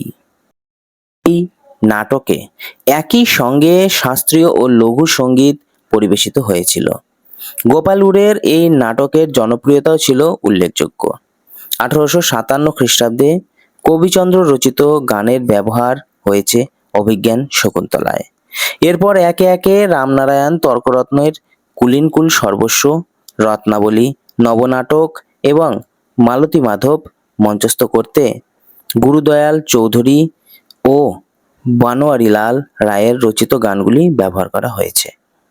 পরবর্তীকালে মাইকেল মধুসূদন দত্ত তার শর্মিষ্ঠা, পদ্মাবতী, কৃষ্ণকুমারী নাটকগুলিতে এবং একই সঙ্গে একেই কি বলে সভ্যতা প্রহসনে গানের ব্যবহার করলেও সঙ্গীত রচনার জন্য সঙ্গীতজ্ঞ মহারাজা যতীন্দ্রমোহন ঠাকুরের শরণাপন্ন হয়েছিলেন এবং সবটাই থিয়েটার গানের প্রয়োজনে। জোড়াসাঁকো থিয়েটারের প্রযোজনায় বিষ্ণুচন্দ্র চক্রবর্তী, বাগবাজার অ্যামেচার থিয়েটার এবং শ্যামবাজার নাট্য সমাজ প্রযোজিত নাটকগুলির পরিচালক হিঙ্গল খাঁর অবদানও এ সময় অনস্বীকার্য। নাট্যকার জ্যোতিরিন্দ্রনাথ ঠাকুর, ক্ষীরোদপ্রসাদ বিদ্যাবিনোদ, মনমোহন বসুর নাটকেই সেকালে সবচেয়ে বেশি গান ব্যবহার ছিল, কিন্তু সুচিন্তিত এবং সুপরিকল্পিতভাবে নাটকে গানের ব্যবহার শুরু করেছিলেন নাট্যকার দ্বিজেন্দ্রলাল রায় এবং তার সবকটি নাটকের গানই ছিল জনপ্রিয়তার শীর্ষে। এবারে আমরা রবীন্দ্রনাথ ঠাকুর সম্পর্কে সামান্য একটু দেখে নেব। মানে বাংলা যে গান, বাংলা গানের ইতিহাসে রবীন্দ্রনাথ ঠাকুরের যে কৃতিত্ব, সেই কৃতিত্ব সম্পর্কে আমরা দেখে নেব। আমরা রবীন্দ্রনাথ ঠাকুর সম্পর্কে সামান্য জেনে নেব। বাংলা সঙ্গীত জগতে নানান পট পরিবর্তনের মাঝেও রবীন্দ্রনাথের গান আপন মহিমায় চিরভাস্বর হয়ে রয়েছে। তার গানে বাণী ও সুরের চমকপ্রদ মেলবন্ধন ও বৈচিত্র্যের জন্য তা অপ্রতিদ্বন্দ্বী। রবীন্দ্রনাথের গানের আগে বাংলা গানে সঞ্চারী পর্যায়ে অনুপস্থিত ছিল। তিনি তা প্রবর্তন করে বাংলা গানকে সুখশ্রাব্য করে তোলেন। বাঙালির হাসি কান্না, সুখ দুঃখ, আনন্দ বিষাদ, বিরহ মিলন সব কিছুই যেন জড়িয়ে আছে রবি ঠাকুরের গানে। এক কথায় তার গান বাঙালির সংস্কৃতি জগতের অবিচ্ছেদ্য অঙ্গ হয়ে দাঁড়িয়েছে। অর্থাৎ রবীন্দ্রনাথ ঠাকুর প্রায় 2232 মানে 2232টি গান রচনা করেছেন, যার মধ্যে 1931 মানে 1931টি গানের স্বরলিপি রচনা করে গেছেন। এগুলি যথাক্রমে গীতবিতান ও স্বরবিতানে লিপিবদ্ধ আছে। বিষয় ও বৈশিষ্ট্য অনুসারে তার গানকে আধ্যাত্মিক সঙ্গীত, প্রেম সঙ্গীত, ঋতু ও প্রকৃতি বিষয়ক, দেশাত্মবোধক, ভানুসিংহের পদাবলী, আনুষ্ঠানিক সঙ্গীত, হাস্যরসাত্মক গান, শিশু রবীন্দ্রনাথ ঠাকুরের সঙ্গীত, কবিতার গান ইত্যাদি। আর লেখা জনগণমন ও আমার সোনার বাংলা গান দুটি ভারত ও বাংলাদেশের জাতীয় সঙ্গীত রূপে গীত হয়। পৃথিবীতে আর কোনো কবি বা সঙ্গীতকারের পক্ষে এমন গৌরব অর্জন করা সম্ভব হয়নি। রবীন্দ্রনাথের গানকে যারা কণ্ঠে ধারণ করে বাঙালির কানের ভেতর দিয়ে মরমে প্রবেশ করিয়েছেন তারা হলেন দেবব্রত বিশ্বাস, সুবিনয় রায়, দ্বিজেন মুখোপাধ্যায়, সাগর সেন, কণিকা বন্দ্যোপাধ্যায়, সুচিত্রা সেন প্রমুখ। রবীন্দ্র সমসাময়িক দুজন বিশিষ্ট গীতিকার হলেন দ্বিজেন্দ্রলাল রায় ও রজনীকান্ত সেন। এবারে আমরা দ্বিজেন্দ্রলাল রায় সম্পর্কে সামান্য একটু জেনে নেব। এগুলো জীবনী নয়, এগুলি আমরা তার সাহিত্য কীর্তি অর্থাৎ গানের ইতিহাসে তার কৃতিত্ব, এগুলি আমরা আলোচনা করছি। আমরা দ্বিজেন্দ্রলাল দ্বিজেন্দ্র লাল রায় বা ডিএল রায় সম্পর্কে সামান্য দেখে নেব। বহুমুখী প্রতিভার অধিকারী দ্বিজেন্দ্রলাল রায়ের আবির্ভাব ঘটে রবীন্দ্র সমকালে। তিনি তার পিতা কার্তিকেয় চন্দ্র রায়ের উত্তরাধিকার সূত্রে প্রাপ্ত সঙ্গীত ঘরানায় বর্ধিত হন বা বড় হন। পারিবারিক সূত্রে সুকণ্ঠ সঙ্গীতজ্ঞ পিতার সান্নিধ্য লাভ করে দ্বিজেন্দ্রলাল বিশিষ্ট নাট্যকার, গীতকার ও সুরকার রূপে জনপ্রিয়তা অর্জন করে। স্বয়ং রবীন্দ্রনাথও তার গানের ভূয়সী প্রশংসা করে বলেছিলেন যে গানগুলি পাঠে পাঠক মাত্রেরই হৃদয়ের ভাবের উদ্বেগ ও সৌন্দর্য সৃষ্টি হয়।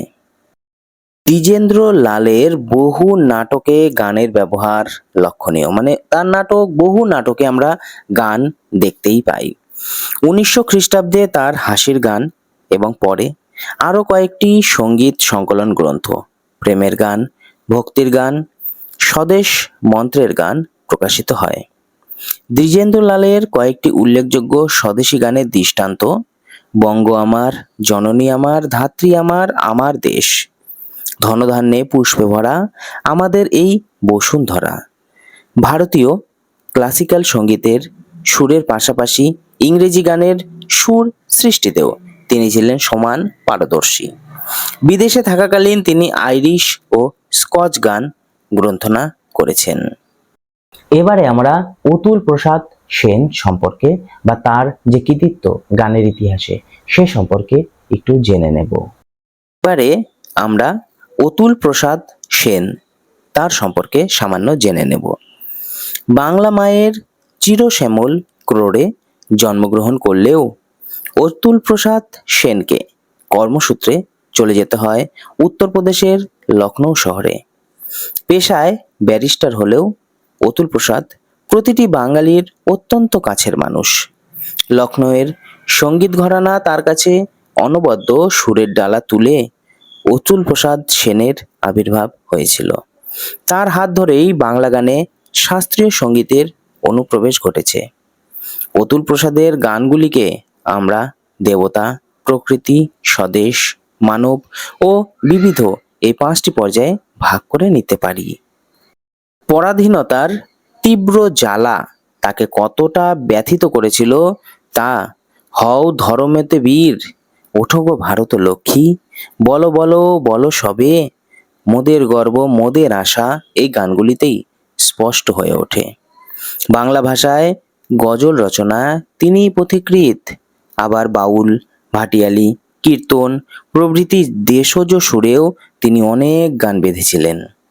এক কথায় বলতে গেলে 19বিংশ শতাব্দীর বাংলা গানে অতুল প্রসাদ এক অবিস্মরণীয় সাংগীতিক ব্যক্তিত্ব।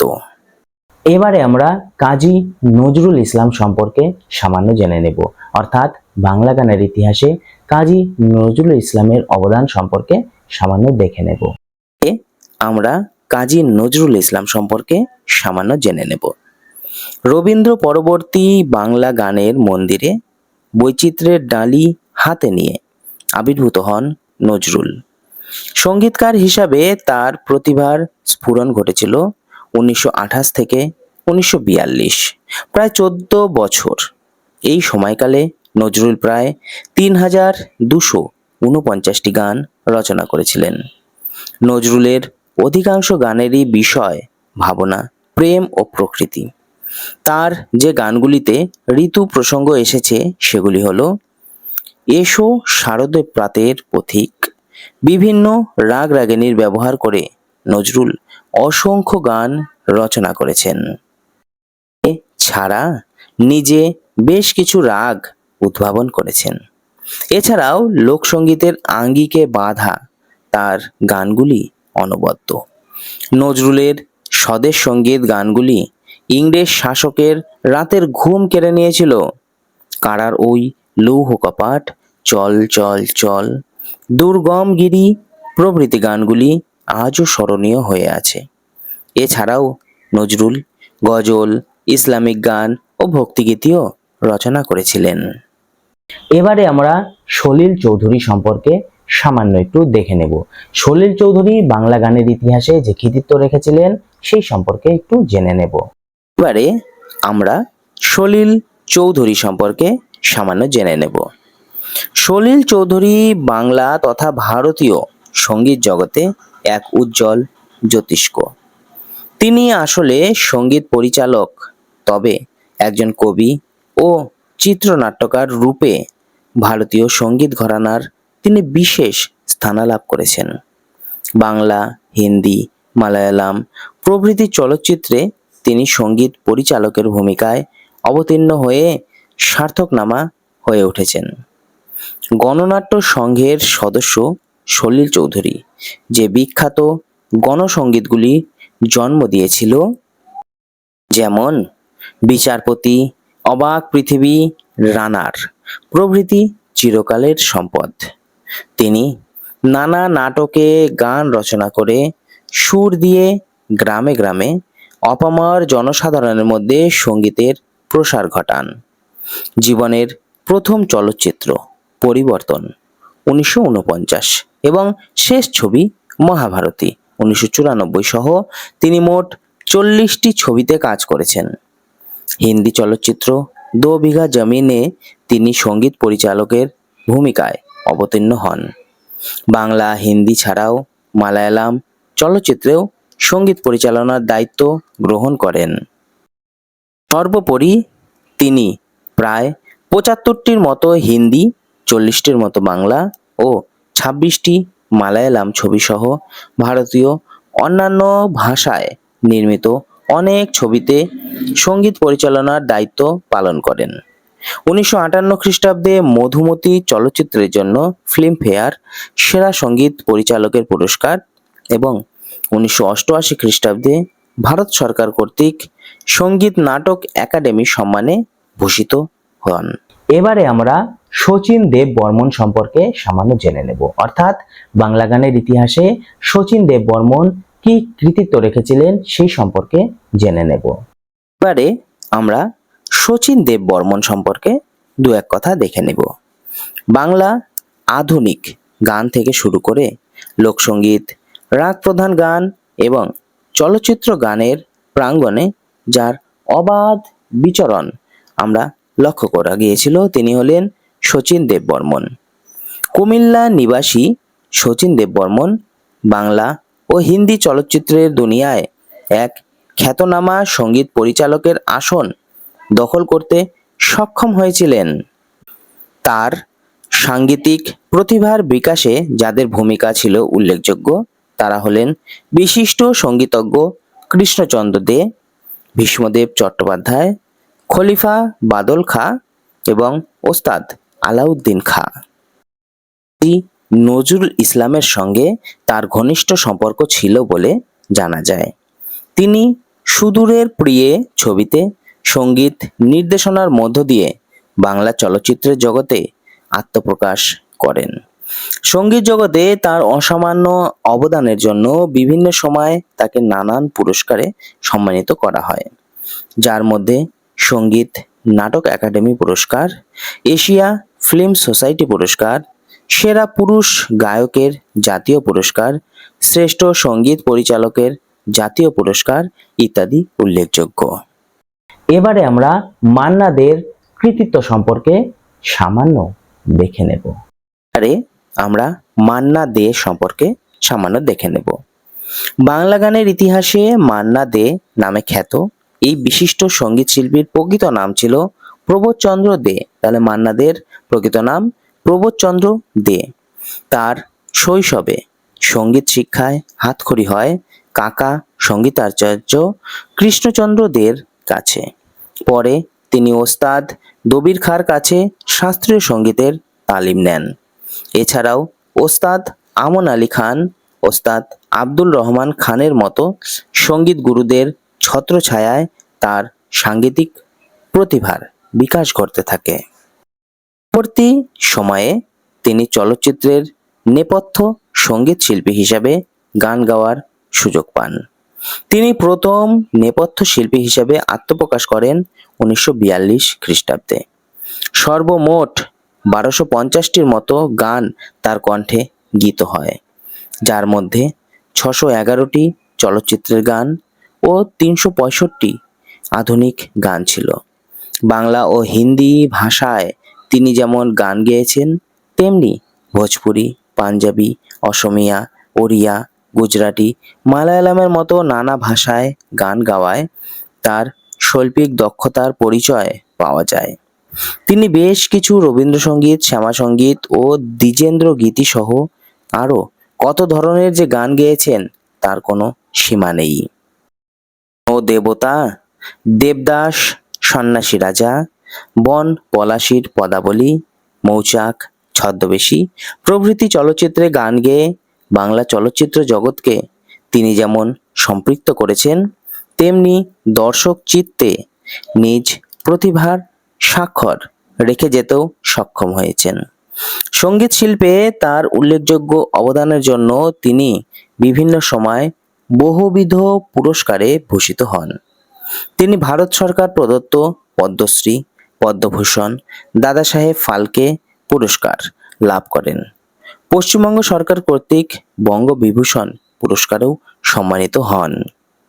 এবারে আমরা কিশোর কুমার সম্পর্কে সামান্য দেখে নেব। আমরা কিশোর কুমার সম্পর্কে সামান্য জেনে নেব। বাংলা চলচ্চিত্রের জগতে অত্যন্ত জনপ্রিয় সঙ্গীত শিল্পী আভাস কুমার গঙ্গোপাধ্যায় কিশোর কুমার নামেই পরিচিত। বাংলা সঙ্গীত জগতে তার প্রতিভার প্রথম প্রকাশ ঘটে। এরপর থেকে দীর্ঘদিন তিনি একচ্ছত্র আধিপত্য বিস্তার করেছেন। বাংলা, হিন্দি, মারাঠি, গুজরাটি সহ বহুবিধ ভাষায় তিনি গান গেয়েছেন। দাদা অশোক কুমারের ফিল্ম জগতের সঙ্গে যুক্ত থাকার সূত্রে তিনি অল্প বয়সেই বোম্বে টকিজে প্রবেশ করেছিলেন। প্রথমে কোরাস গায়ক হিসেবেই তার সঙ্গীত জগতে যাত্রা শুরু হয়। এরপর শিকারী ছবিতে অভিনয়ের সুযোগ পান। নেপথ্য কণ্ঠশিল্পীর ভূমিকায় তার আত্মপ্রকাশ ঘটে 1948 খ্রিস্টাব্দের জিদ্দি ছবিতে। সুদীর্ঘ 40 বছরের সঙ্গীত জীবনে তিনি খ্যাতির শীর্ষস্থান দখল করেন ও একজন জনপ্রিয় পুরুষ কণ্ঠশিল্পী রূপে সমাদৃত হন।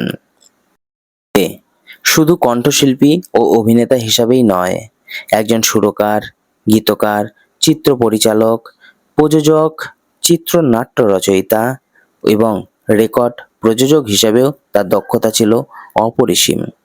কিশোর কুমারের গাওয়া অসংখ্য বাংলা গানের মধ্যে সিং নেই তবু নাম তার সিংহ, আজ এই দিনটাকে, এক পলকে একটু দেখা, কারো কেউ নই তো আমি, সেই রাতে রাত ছিল প্রভৃতি গান যেন আজও চির নতুন রূপে বাঙালি সমাজে সমানভাবে জনপ্রিয় হয়ে রয়েছে। শেষ যে টপিকটি, সেই টপিকটি হলো বঙ্গদেশে যন্ত্রসঙ্গীতের ধারা। এই টপিকটি সম্পর্কে আমরা সামান্য জেনে নেব। আমরা বঙ্গদেশে যন্ত্রসঙ্গীতের ধারা এই ভাগটি নিয়ে আলোচনা করব।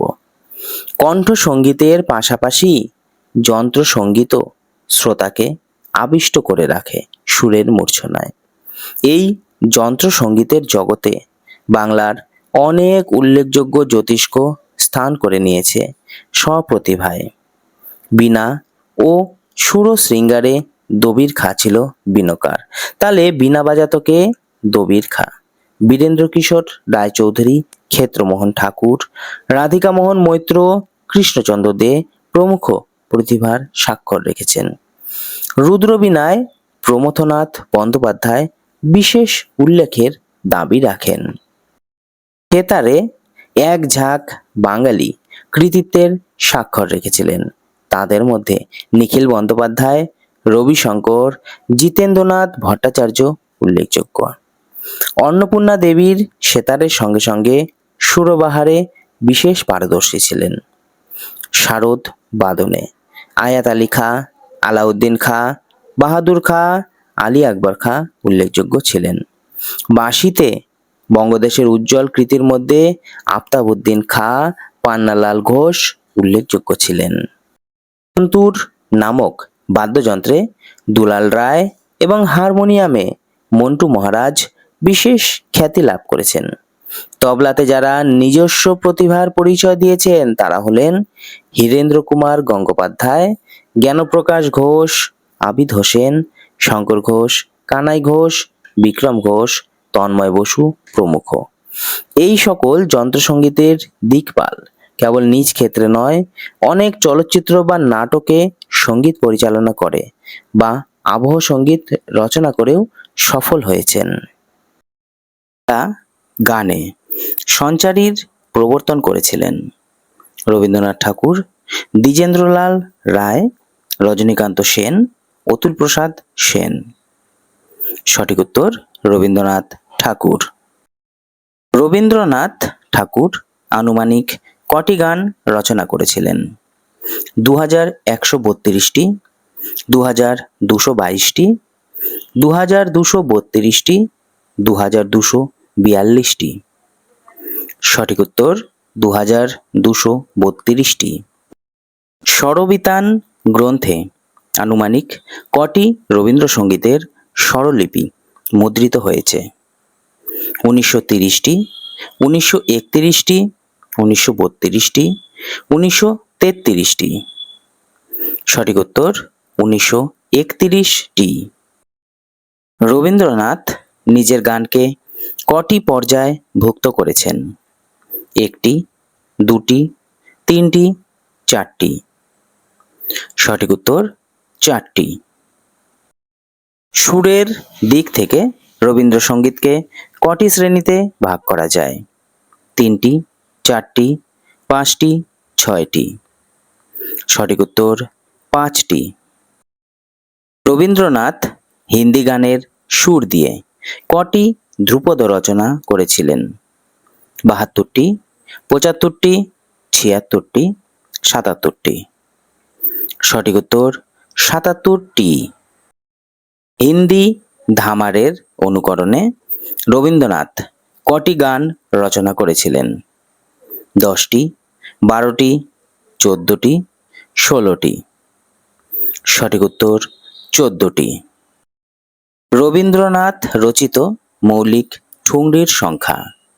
1টি, 2টি, 3টি, 4টি। সঠিক উত্তর 2টি। রবীন্দ্রনাথের বাজে বাজে রম্য বীণা বাজে গানটি কোন প্রাদেশিক সুরে রচিত? মহীশূরী, গুজরাটি, মাদ্রাজি, পাঞ্জাবি। সঠিক উত্তর পাঞ্জাবি। রবীন্দ্রনাথ পাশ্চাত্য সুরের অনুকরণে কটি গান তৈরি করেন? 10টি, 12টি, 14টি, 15টি। সঠিক উত্তর 12টি। রবীন্দ্রনাথের এই লোভেনু সঙ্গ তব গানটি কোন পর্যায়ের অন্তর্গত? আধ্যাত্মিক সঙ্গীত, প্রেম সঙ্গীত, ঋতু ও প্রকৃতি বিষয়ক সঙ্গীত, দেশাত্মবোধক গান। সঠিক উত্তর আধ্যাত্মিক সঙ্গীত। রবীন্দ্রনাথের আমি তোমারই সঙ্গে বেঁধেছি আমার প্রাণ গানটি কোন পর্যায়ের অন্তর্গত? আধ্যাত্মিক, প্রেম, দেশাত্মবোধক, ঋতু বিষয়ক। সঠিক উত্তর প্রেম। রবীন্দ্রনাথের দেশাত্মবোধক গানের সংখ্যা? 60টি, 61টি, 62টি, 65টি। সঠিক উত্তর 62টি। রবীন্দ্রনাথ কোন ছদ্মনামে বৈষ্ণব পদাবলীর অনুকরণে পদ রচনা করেছিলেন? ভানু সিংহ, বীরবল, কস্যচিৎ উপযুক্ত ভাইপোষ্য, অখিল নিয়োগী। সঠিক উত্তর ভানু সিংহ। রবীন্দ্রনাথ বৈষ্ণব পদাবলীর অনুকরণে কটি পদ রচনা করেছিলেন? 20টি, 22টি, 21টি, 23টি। সঠিক উত্তর 21টি। রবীন্দ্রনাথের হে নতুন দেখা দিক আরবার গানটি কোন উপলক্ষে রচিত? মৃত্যুদিন, নববর্ষ, বৃক্ষরোপণ, জন্মদিন। সঠিক উত্তর জন্মদিন। রবীন্দ্রনাথের মরু বিজয়ের কেতন উড়াও। গানটি কোন উপলক্ষে রচিত? বিবাহ, জন্মদিন, বৃক্ষরোপণ, হলকর্ষণ। সঠিক উত্তর বৃক্ষরোপণ। রবীন্দ্রনাথের অভয় দাও তো বলি গানটি কোন নাটকের অন্তর্গত? প্রজাপতির নির্বন্ধ, বৈকুণ্ঠের খাতা, কালো মৃগয়া, চিরকুমার সভা। সঠিক উত্তর চিরকুমার সভা। ঋগ্বেদের কটি মন্ত্রে রবীন্দ্রনাথ সুর সংযোজন করেছেন? 5টি, 7টি, 9টি, 11টি। সঠিক উত্তর 9টি। জননী তোমার করুণ চরণখানি গানটিতে রবীন্দ্রনাথ কোন তাল ব্যবহার করেছেন? নবপঞ্চ, একাদশী, রূপকরা, ঝম্পক। সঠিক উত্তর নবপঞ্চ। রবীন্দ্রনাথ দুয়ারে দাও মোরে রাখিয়া গানটিতে কোন তাল ব্যবহার করেছিলেন? ঝম্পক, ষষ্ঠী, একাদশী, নবপঞ্চক। সঠিক উত্তর একাদশী। রবীন্দ্রনাথ তার রচনায় কত প্রকার তাল প্রয়োগ করেছেন? 10 প্রকার, 15 প্রকার, 20 প্রকার, 25 প্রকার। সঠিক উত্তর 25 প্রকার। রবীন্দ্র সঙ্গীতকে স্বরলিপি নিবন্ধ করার কৃতিত্ব কার?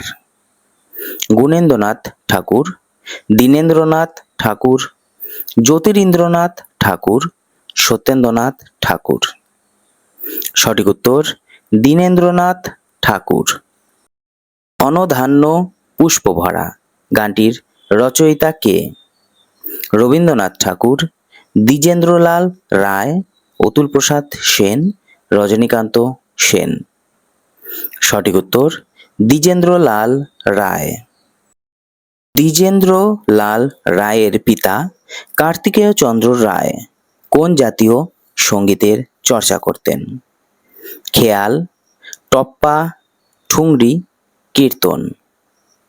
সঠিক উত্তর খেয়াল। কোরাস গীতিভঙ্গি প্রয়োগে কে বাংলায় প্রতীকীত স্বরূপ? রবীন্দ্রনাথ ঠাকুর, দ্বিজেন্দ্রলাল রায়, কাজী নজরুল ইসলাম, অতুল প্রসাদ সেন। সঠিক উত্তর দ্বিজেন্দ্রলাল রায়। দ্বিজেন্দ্র পুত্র দিলীপ কুমার রায় তার পিতার গানকে কটি ভাগে ভাগ করেছেন? 2টি, 4টি, 5টি, 6টি। সঠিক উত্তর 5টি ভাগে ভাগ করেছেন। কোন গ্রন্থের 2টি খণ্ডে দ্বিজেন্দ্রলাল রায় রচিত গানগুলি স্থান পেয়েছে? আর্যগাথা, গীতিগাথা, গীতি সংকলন, গীতবিতান। সঠিক উত্তর আর্যগাথা। তুমি নির্মল করো, মঙ্গল করো, মলিন মর্ম মুছায়ে গানটির রচয়িতা হলেন? অতুল প্রসাদ সেন, রজনীকান্ত সেন, দ্বিজেন্দ্রলাল রায়, কাজী নজরুল ইসলাম। সঠিক উত্তর রজনীকান্ত সেন। রজনীকান্তের মায়ের দেওয়া মোটা কাপড় মাথায় তুলে নে রে ভাই গানটি কোন পর্যায়ভুক্ত? ভক্তিগীতি, স্বদেশী সঙ্গীত, হাস্যরসাত্মক গান, পূর্বোক্ত সবগুলি। সঠিক উত্তর স্বদেশী সঙ্গীত। রজনীকান্তের বাজার হুদ্দা কিনা আয়না ঢাইলা দিছি পায় গানটি কোন পর্যায়ভুক্ত? হাস্যরসাত্মক গান, ভক্তিগীতি, স্বদেশী সঙ্গীত, পূর্বোক্ত সবগুলি। সঠিক উত্তর হাস্যরসাত্মক গান। শান্ত কবি নামে পরিচিত রজনীকান্ত সেন, অতুল প্রসাদ সেন, দ্বিজেন্দ্রলাল রায়, মুকুন্দ দাস।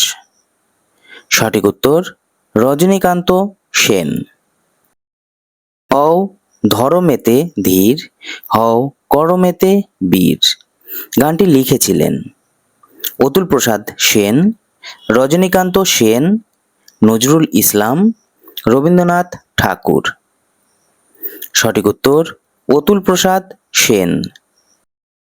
অতুল প্রসাদের মুরলী কাঁধে রাধে রাধে গানটি কোন রাগে রচিত? আশাবরী, গৌরমল্লার, ভৈরবী, পূরবী। সঠিক উত্তর আশাবরী। বাংলা ভাষায় গজল রচনার পথিকৃৎ ছিলেন রজনীকান্ত সেন, অতুল প্রসাদ সেন, মুকুন্দ দাস, দ্বিজেন্দ্রলাল রায়। সঠিক উত্তর অতুল প্রসাদ সেন। অতুল প্রসাদের ভারত ভানু কোথায় লুকালে গানটি কোন পর্যায়ের অন্তর্গত? রাগাশ্রয়ী, স্বদেশী সঙ্গীত, ঋতু সঙ্গীত, বাউল সঙ্গীত। সঠিক উত্তর স্বদেশী সঙ্গীত। বলো বলো বলো সবে গানটি লিখেছিলেন কাজী নজরুল ইসলাম, অতুল প্রসাদ সেন, দ্বিজেন্দ্রলাল রায়, রজনীকান্ত সেন। সঠিক উত্তর অতুল প্রসাদ সেন। হৈমন্তিকা এসো এসো গানটির রচয়িতা হলেন দ্বিজেন্দ্রলাল রায়, রজনীকান্ত সেন, কাজী নজরুল ইসলাম, অতুল প্রসাদ সেন। সঠিক উত্তর কাজী নজরুল ইসলাম। নজরুলের লেখা ওই রাঙামাটির পথ এলো গানটি কি জাতীয় গান? ভাটিয়ালি, ঝুমুর, বাউল, গজল। সঠিক উত্তর ঝুমুর। নজরুলের লেখা তোমারই জেলে পালিছ ঠেলে গানটি কোন গানের কার গানের প্যারোডি? রবীন্দ্রনাথ ঠাকুর, অতুল প্রসাদ সেন, দ্বিজেন্দ্রলাল রায়, রজনীকান্ত সেন। সঠিক উত্তর রবীন্দ্রনাথ ঠাকুর। নজরুলের মোমের পুতুল মমির দেশের মেয়ে গানটির কোন সুরকে কেন্দ্র করে রচিত? মিশরীয়, কিউবান, কর্ণাটকি, আরবি। সঠিক উত্তর মিশরীয়। নজরুলের লেখা উল্লেখযোগ্য গীতি আলেখ্য হল অতনুর দেশে, আকাশবাণী, গুল বাগিচায়, বনের বেদে। সঠিক উত্তর আকাশবাণী। কিশোর কুমারের প্রকৃত নাম কি? প্রভাস কুমার গঙ্গোপাধ্যায়, আভাস কুমার গঙ্গোপাধ্যায়, প্রকাশ কুমার গঙ্গোপাধ্যায়, অভয় কুমার গঙ্গোপাধ্যায়। সঠিক উত্তর আভাস কুমার গঙ্গোপাধ্যায়। কবে কিশোর কুমারের অভিনেতা হিসাবে আত্মপ্রকাশ ঘটে? 1942 খ্রিস্টাব্দে, 1945 খ্রিস্টাব্দে, 1946 খ্রিস্টাব্দে, 1948 খ্রিস্টাব্দে। সঠিক উত্তর 1946 খ্রিস্টাব্দে। জিদ্দি ছবিতে নেপথ্য কণ্ঠশিল্পী রূপে কার আত্মপ্রকাশ ঘটে? কিশোর কুমার, মান্না দে, হৈমন্ত মুখোপাধ্যায়, ভূপেন হাজারিকা। সঠিক উত্তর কিশোর কুমার। কিশোর কুমার তার সারা জীবনে কতবার ফিল্মফেয়ার পুরস্কার জিতে নেন? 5 বার, 6 বার, 7 বার, 8 বার। সঠিক উত্তর 8 বার। কাল্পনিক সংবদল নাটকে কোন মঙ্গল কাব্যকারের গান ব্যবহৃত হয়? মুকুন্দ চক্রবর্তী, ভারতচন্দ্র রায়, বিজয় গুপ্ত, রূপরাম চক্রবর্তী। সঠিক উত্তর ভারতচন্দ্র রায়। নবীনচন্দ্র বসুর প্রচেষ্টায় কবে বিদ্যাসুন্দর অভিনীত হয়? 1830 খ্রিস্টাব্দে, 1832 খ্রিস্টাব্দে, 1835 খ্রিস্টাব্দে, 1838 খ্রিস্টাব্দে। সঠিক উত্তর 1835 খ্রিস্টাব্দে।